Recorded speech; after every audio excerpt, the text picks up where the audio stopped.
Welcome back to my ചാനലിൽ നിന്ന് വന്നിട്ടുള്ളത് ഉണക്കപ്പയർ കൊണ്ടൊരു തോരനായിട്ടാണ്.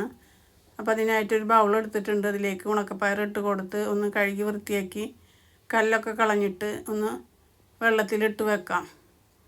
അപ്പോൾ എൻ്റെ ചാനൽ ആദ്യമായിട്ട് കാണുന്നവരാണെങ്കിൽ ഒന്ന് സബ്സ്ക്രൈബ് ചെയ്തൊന്ന് സപ്പോർട്ട് ചെയ്യുക, ഫുള്ളായിട്ട് കാണുക. അപ്പോൾ അതൊക്കെ വെള്ളത്തിലിട്ട് വെച്ചിട്ടൊന്ന് മൂടി വെച്ചിട്ട് ഒരു 2 മണിക്കൂർ നേരം ഒന്ന് കഴിഞ്ഞിട്ട് എടുക്കാം. അപ്പോൾ അതൊക്കെ നന്നായിട്ട് കുതിർന്ന് കിട്ടിയിട്ടുണ്ട്. അപ്പോൾ അതൊന്ന് കൈകൊണ്ട് എടുത്ത് ഒന്ന് കുക്കറിലിട്ട് കൊടുക്കാം.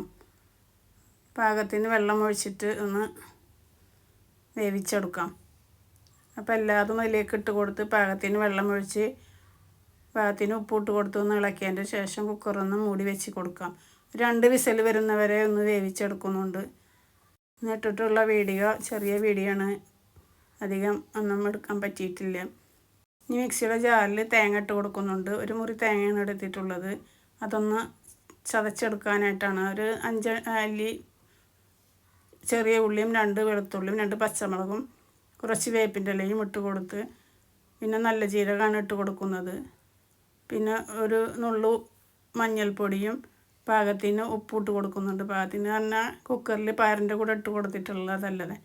എല്ലാം കൂടെ ചതച്ച് വെച്ചിട്ടുണ്ട്. ഇനി പയറൊക്കെ നന്നായിട്ട് വെന്ത് കിട്ടിയിട്ടുണ്ട്. ഇനി അതിൽ കുറച്ച് വെള്ളമുണ്ട്, അതൊന്ന് വറ്റിച്ചെടുക്കാം. അപ്പോൾ അതൊക്കെ വറ്റിച്ചെടുത്ത ശേഷം അത് ചതച്ചെടുത്തത് അതിലേക്ക് ഇട്ട് കൊടുക്കുന്നുണ്ട്. എല്ലാതും ഇട്ട് കൊടുത്ത് നന്നായിട്ടൊന്ന് മിക്സ് ചെയ്ത് കൊടുക്കാം. ഇനി ആ കുക്കറൊന്ന് മാറ്റി വെച്ച് ചീനച്ചട്ടി വെച്ച് കൊടുക്കാം. അതിലേക്ക് കുറച്ച് വെളിച്ചെണ്ണയാണ് ഒഴിച്ച് കൊടുക്കുന്നത്. വെളിച്ചെണ്ണ ചൂടായ ശേഷം കടുക് ഇട്ട് കൊടുക്കാം. കടുക് നന്നായി പൊട്ടിയ ശേഷം അതിലേക്ക് വേപ്പിൻ്റെ ഇല 2 അല്ലി വേപ്പിൻ്റെ ഇല ഇട്ട് കൊടുക്കുന്നുണ്ട്.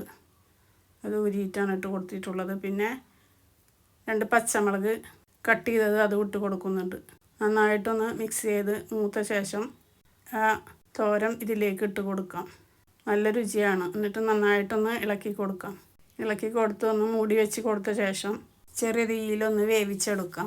അതിൻ്റെ ശേഷം വീണ്ടും മൂടി തുറന്ന് നന്നായിട്ടൊന്ന് മിക്സ് ചെയ്ത് കൊടുത്ത് ഒന്നും കൂടെ വേവിച്ചെടുക്കാം. വലിയ വീഡിയോ എടുക്കുമ്പോൾ എപ്പോഴും കിളികളുടെ സൗണ്ടും പുറത്തുനിന്നുള്ള സൗണ്ടൊക്കെ കേൾക്കുന്നുണ്ട് കേട്ടോ. അപ്പോൾ എല്ലാവരും ഒന്ന് ക്ഷമിക്കണം. അതിൻ്റെ ശേഷം ഒരു പാത്രത്തിലേക്ക് മാറ്റി കൊടുക്കാം. എല്ലാതും ഇതുപോലെ മാറ്റി കൊടുത്തിട്ടുണ്ട്.